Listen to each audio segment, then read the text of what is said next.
नमस्कार,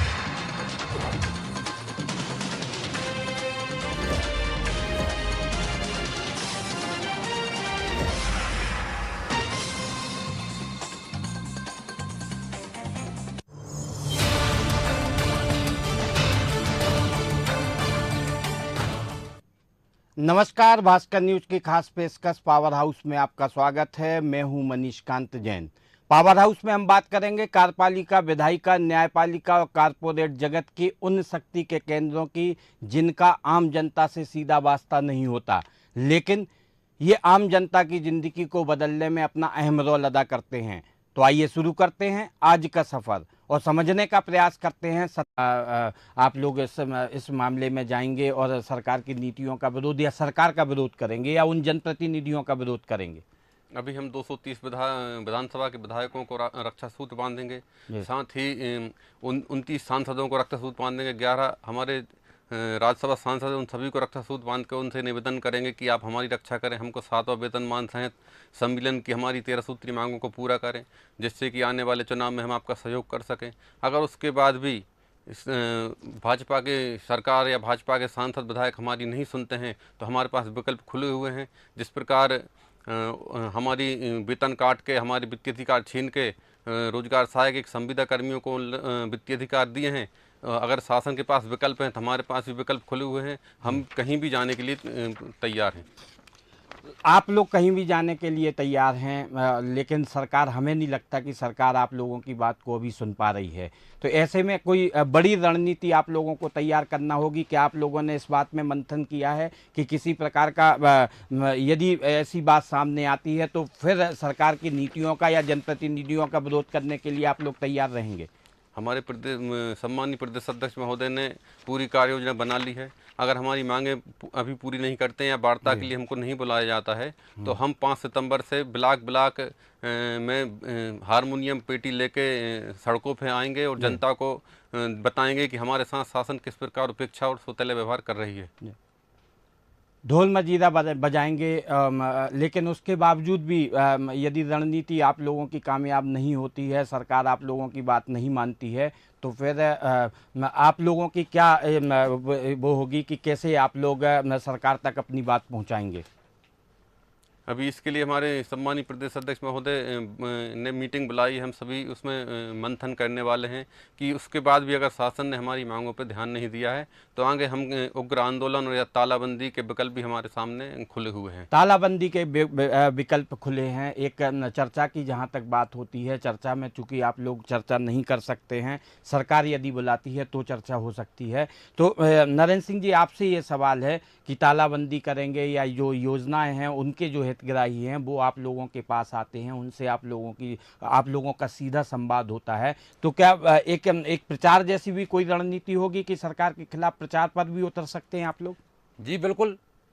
जब यदि हमारा पेट नहीं भर रही है सरकार तो हम तो किसी भी हद तक जा सकते हैं मनीष जी। अभी मैं आपको एक इससे हटकर एक इंसानियत का उदाहरण देता हूं। जो पंचायत सचिव इस समय पंजीयन कर रहा है मजदूरों का, उस मजदूर की यदि आकस्मिक मृत्यु होती है तो उसको सरकार 5 लाख रुपए देती है। लेकिन यदि पंचायत सचिव अकस्मात दुर्घटनाग्रस्त होकर मृत्यु को प्राप्त होता है तो उसको 1.5 लाख रुपए भी नहीं दिए जाते, और यदि वो 1.5 लाख दे दिए जाते हैं तो वो वापस मांगे जाते हैं। ये बताइए कहाँ का नियम है? जो पंचायत सचिव मजदूरों को पंजीयन कर रहा है उसे आप 5 लाख दे रहे हैं, और पंचायत सचिव की यदि मृत्यु होती है तो उसे आप 5 रुपए नहीं दे रहे हैं। तो ये कहीं ना कहीं हमारे साथ द्वेषतापूर्ण और उपेक्षापूर्ण रवैया है।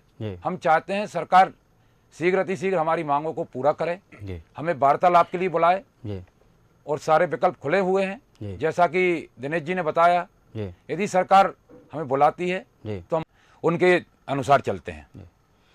राजन जी, आपसे एक सवाल हमारा ये है कि जो लगातार मांगें आप लोगों ने सरकार तक पहुंचाई हैं, वेतनमान आप लोगों को घटाया गया है, लेकिन सरकार की उपेक्षा के शिकार क्यों हैं आप लोग? क्या कारण इसके पीछे समझ में आते हैं? जो चूंकि सारी जो महत्वाकांक्षी सरकार की महत्वाकांक्षी राज्य सरकार की महत्वाकांक्षी योजना हो या केंद्र सरकार की पीएम आवास का मामला हो या दूसरी अन्य योजनाएं जो जिन पर सरकार का सबसे ज़्यादा फोकस है, उन योजनाओं के क्रियान्वयन की जिम्मेदारी है, लेकिन आप लोग उपेक्षा के शिकार क्यों हैं? इसके पीछे क्या कारण समझ में आते हैं? हाँ जैन सर, हम खुद नहीं समझ पा रहे हैं कि हम 23,000 पंचायत सचिव लगातार प्रधानमंत्री जी का जो प्रमुख सपना है प्रधानमंत्री आवास योजना, उसका क्रियान्वयन दिन रात कर रहे हैं। गांव पंचायत पंचायत जा रहे हैं। 23,000 पंचायतों में हम लोगों ने पक्के मकान बनवा रहे हैं। उसके बाद भी समझ से परे है कि हम लोगों के साथ सौतेला व्यवहार क्यों किया जा रहा है, जबकि कलेक्टर से लेकर चुनाव में भीड़ भी आप लोग सभा में भीड़ जुटाने का काम भी करते हैं। बिल्कुल बिल्कुल। अभी मंडला में जब मोदी जी मंडला आए हुए थे, हम लोगों ने बसें भर भर के ले गए। उस बस ले जाने के चक्कर हमारे 2 पंचायत सचिवों की मौत भी हो गई है। उन लोगों की अनुकंपा नियुक्ति में भी काफ़ी अड़ंगे डाल रही है शासन लगातार हमारे साथ उपेक्षा कर रही है। हमको समझ से परे है। कलेक्टर से लेकर कोटवार तक 7वां वेतन लागू कर दिया है, लेकिन उसके बाद भी पंचायत सचिवों को आज भी 7वां वेतन नहीं दिया जा रहा है। लोगों की तनख्वाहें बढ़ती हैं, लेकिन जुलानिया जी जैसे हिटलर शाही चला के उन लोगों ने हमारा 19,000 से 14,000 वेतन कर दिया। अंशदायी पेंशन हमारी 2013 से आदेश जारी हुए हैं, लेकिन आज तक उसका जमीन पर क्रियान्वयन नहीं किया गया है, जिससे हमको लाखों का नुकसान अभी तक हो चुका है। तो नरेंद्र सिंह जी, क्या इन सब के खिलाफ आप लोग एकजुट नहीं हो पाए, ये भी एक कारण है? नहीं सर, ऐसा नहीं है। हम तो एकजुट हैं और पहले से एकजुट हैं पूरे समस्त पंचायत सचिव। नहीं, लेकिन सरकार तक ये बात नहीं पहुंच पाई कि आप लोग एकजुट होकर और राजधानी में यदि सड़कों पर उतरते तो इसका फायदा मिलता, कहीं ना कहीं दबाव बनता है इसका। सरकार तक बात पहुंचाई है सर, लेकिन क्या है कि ये जो अधिकारियों की हठधर्मिता है, इसी के कारण हमारा जो भी नुकसान हुआ है सिर्फ और सिर्फ अधिकारियों की हठधर्मिता के कारण हुआ है। माननीय मुख्यमंत्री महोदय बहुत ही संवेदनशील हैं। मैं ये मानता हूं कि माननीय मुख्यमंत्री महोदय यदि ये अधिकारियों का जो चश्मा है इसको हटाकर हमारी मांगों को देखें, हमारी समस्याओं से अवगत हों, तो निश्चित ही मुझे उम्मीद है मुख्यमंत्री महोदय हमारी मांगों को पूरा करेंगे। मुख्यमंत्री जी यदि मांगों को पूरा करेंगे, लेकिन जो राजधानी में आप लोगों ने प्रदर्शन किया था पिछले दिनों, उसके बाद 25 दिन का अल्टीमेटम दिया है। 25 दिन में से अब मुश्किल से 10 दिन बचे हैं, यानी ये कहा जा सकता है कि 15 दिन इसमें बीत चुके हैं, लेकिन सरकार की तरफ से अभी कोई प्रस्ताव मिला है बातचीत कि जो पंचायत सचिव दिन रात मेहनत कर रहा है गाँव में, कम से कम उसके साथ 100 वोटर तो होंगे। आप 2.5 लाख अध्यापक गिन रहे हैं, लेकिन आप 23,000 पंचायत सचिवों को अकेला छोड़ रहे हैं। नहीं, अकेले से मतलब हमारा ये है कि 23,000 भी अपनी ताकत राजधानी में नहीं दिखा पाए अभी तक। जी नहीं, ऐसा नहीं है। ताकत तो दिखाई है मनीष जी, लेकिन मैंने जैसा कि आपको पूर्व में बताया, अधिकारियों की हठधर्मिता। अधिकारी माननीय मुख्यमंत्री महोदय को कुछ अवगत कराते हैं, जबकि धरातल पर कुछ है। राजन जी, आपसे हमारा ये सवाल है कि जो नरेंद्र सिंह जी से अभी हमने पूछा था कि कहीं ना कहीं ये खामी रह गई कि जो पंचायत सचिव संगठन है वो अपनी पूरी ताकत के साथ सरकार के सामने अपनी मांगों को लेकर नहीं आ पाया। प्रदर्शन हुए, इस बात से इनकार नहीं कर रहे, प्रदर्शन हुए, संख्या भी उसमें आई, लेकिन एक जो 23,000 की ताकत होती है, वो ताकत यदि राजधानी की सड़कों पर उतरती है तो सरकार को निश्चित तौर पर दबाव बनता है। नहीं, मैं आपको बताना चाहता हूं कि हम पूरी ताकत के साथ प्रदर्शन कर चुके हैं। सम्मानीय मुख्यमंत्री महोदय का हमने 6 बार रक्त तुलादान किया है। पूरी ताकत से हम 23,000 पंचायत सचिव के साथ साथ हमने छोला दशहरे मैदान पर भी एक बहुत बड़ा आंदोलन किया था। उसमें करीब 50,000 की संख्या में सचिव उपस्थित हुए थे। अभी हमारा सार्वजनिक पार्क में जो धरना कार्यक्रम हुआ था, उसमें भी करीब 10,000 की संख्या में पंचायत सचिव भाई बहन उपस्थित हुए थे।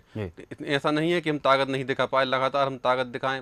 बस हम सरकार के साथ खड़े हुए थे अभी तक, इसलिए थोड़ा सा हम सरकार फिर निर्भर रहे कि आप जब आप आश्वासन दे रहे हैं। माननीय शिवराज जी ने कहा कि हमारा और आपका भाई बहन का रिश्ता है, भाई भाई का रिश्ता है, आपने हमको खून दिया है, आप हमारे भाई हुए, इसलिए हम उनके विश्वास में रह गए, इसलिए शायद हम पिछड़ गए हैं।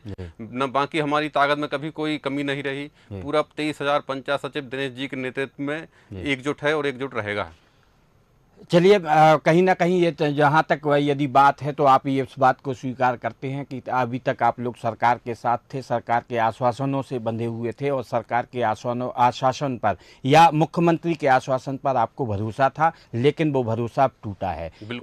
इस बात से आप इनकार नहीं कर सकते। नरेंद्र सिंह जी और राजन जी, आप स्टूडियो में आए, चर्चा में आप शामिल हुए, आपका बहुत बहुत शुक्रिया। लेकिन आज भी ये सबसे बड़ा सवाल है कि मुख्यमंत्री ने आश्वासन दिया, पंचायत सचिवों ने मुख्यमंत्री के सम्मान में, उनके सम्मान को रखते हुए 6 बार अपने रक्त से, अपने खून से उनको तौला है, लेकिन मुख्यमंत्री उसके बाद भी नहीं पसीजे और पंचायत सचिव अपनी मांगों को लेकर आज भी संघर्ष कर रहे हैं। नए आंदोलन की रूपरेखा लगातार बनाई जा रही है। रक्षाबंधन पर एक नया कार्यक्रम है, उसके बाद 5 सितंबर से फिर सड़कों पर आंदोलन पंचायत सचिव का होगा, लेकिन अभी तक मुख्यमंत्री या सरकार की ओर से इस बात के किसी प्रकार के कोई संकेत नहीं मिले हैं कि सरकार उनसे बातचीत करने के लिए तैयार हो रही है। पावर हाउस के इस बुलेटिन में बस इतना ही। प्रदेश के पावर केंद्रों की खबरों का सिलसिला लगातार जारी रहेगा। तब तक आप बने रहें भास्कर न्यूज के साथ।